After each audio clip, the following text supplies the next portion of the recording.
Hi, my name is Justin Lee, and today I'll be talking about smart materials. So, as researching smart materials, I had the opportunity to learn about how these materials are fabricated, trained, and applied into our industries today. I was also amazed to learn about how much potential these materials had in transforming our current technologies and our world. So, firstly, what are smart materials?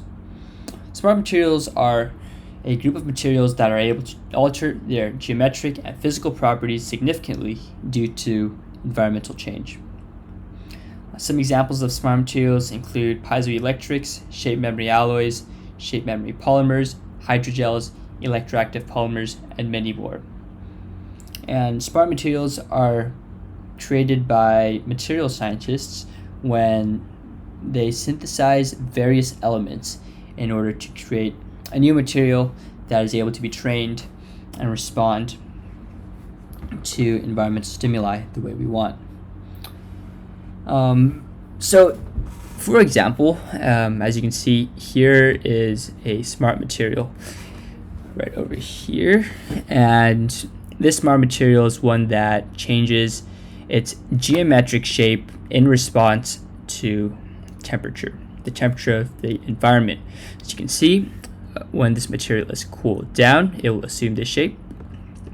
And from here, when the material is heated up, it will take on this shape. And this is probably what this material was trained to do. Although I'm not really sure because I didn't look too deeply into this exact material right here. So what are the physical or environmental properties that smart materials react to? So here are just three examples that I listed out. Smart materials can react to the pH of the environment, the movement of the environment, and the temperature of the environment. Again, these are just three examples, and there are many more, including electric charge, for example. So in order for smart materials to be used in the way we want, we must train smart materials prior to using them. So in the case of shape memory alloys, these materials must undergo a process called mechanical cycling. Also, by the way, shape memory alloys are metal alloys that are able to change shape when the environmental stimuli sort of commands them to do so. And I'll get more into that later. But basically, in mechanical cycling, different levels of stress are applied to the material until a strain response is stabilized. And this really happens in a very repetitive manner. This training allows us to harness the shape memory alloy and make it perform a certain way under circumstances. And when I say perform, I mean change shape, because that's what shape memory alloys are supposed to do. And it's important to understand that shape memory alloys aren't the only smart materials. Again, there are so many other smart materials, and I'm just looking into one right here. So this technique may not be the way piezoelectrics are trained, or it may not be the way hydrogels are trained. All right, it's all completely different, but I just chose to go into this one more in depth. So shape memory alloys and smart materials in general can be compared to soldiers. So when you're a soldier, you're basically expected to perform maneuvers or stances in different situations, all right, depending on whether you're in a war zone, whether you're at training, or I don't know. Basically, smart materials do almost the same thing, except their situation is not a command given by the general. It's actually an environmental stimuli, whether it's a change in pH or a certain threshold in the temperature. So that's a similar aspect between Smart Materials and Soldiers.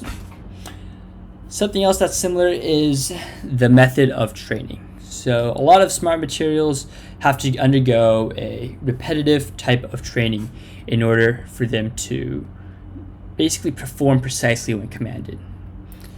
Similarly, soldiers have to practice movements over and over again in order to master it, and in order for them to perform it on command.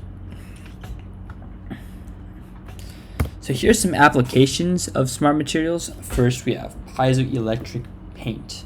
So again, as I mentioned earlier, piezoelectric material is a material that is able to convert movement, more specifically vibrations, into electric energy. So basically, when there is piezoelectric paint, you can apply this type of paint to a vibrating surface, and the vibrations can be translated to electrical energy, which then can be harnessed for different purposes. Another application is memory polymer aircrafts.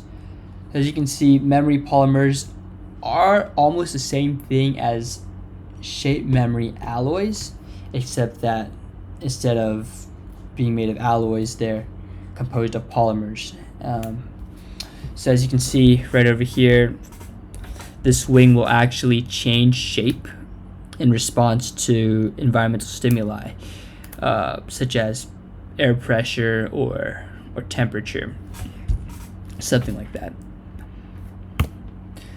So here's an application that I went more in depth into, and this is the adaptive thermal management system. And this system basically regulates heat transfer through an object by altering the conductive or insulative properties, again depending on the environmental stimuli. This stimuli can include electric charge or environmental temperature, depending on how you train this material. In general, this material can allow the management of heat transfer in and out of the object. So, where would an adaptive thermal management system be useful?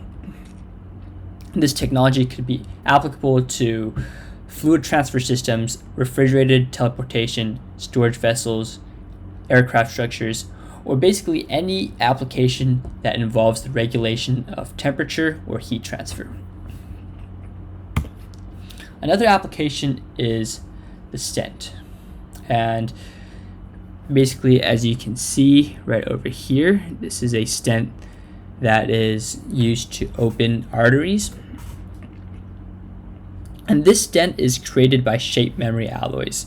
This picture on the left better depicts how shape memory alloys change shape, as the name suggests. So this shape memory alloy was probably trained to straighten up after being dipped into water.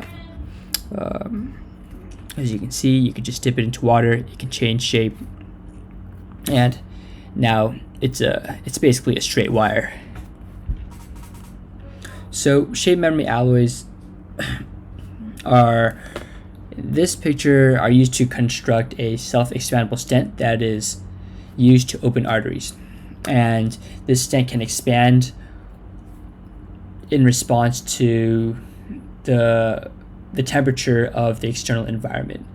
So what doctors would do is they would put the stent in the artery, and the stent would open up automatically due to the person's body heat.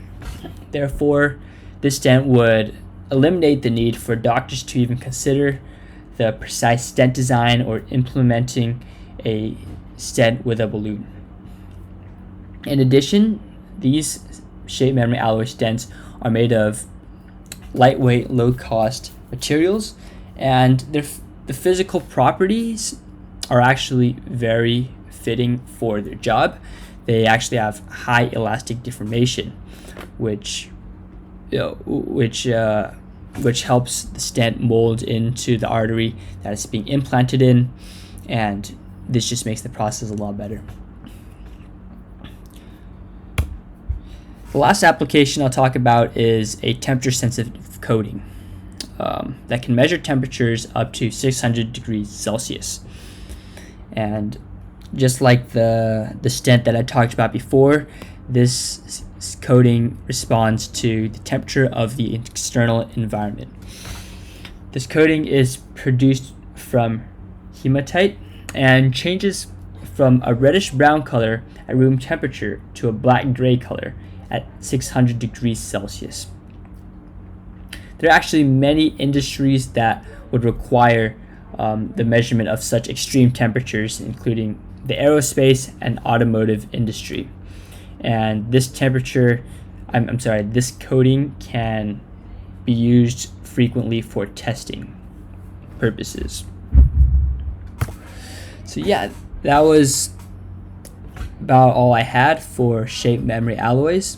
Again, it was great being able to learn about how shape memory alloys are trained, how they're applied to the real world. And it was great learning about how smart materials are made and the concept behind these materials. And yeah, thank you.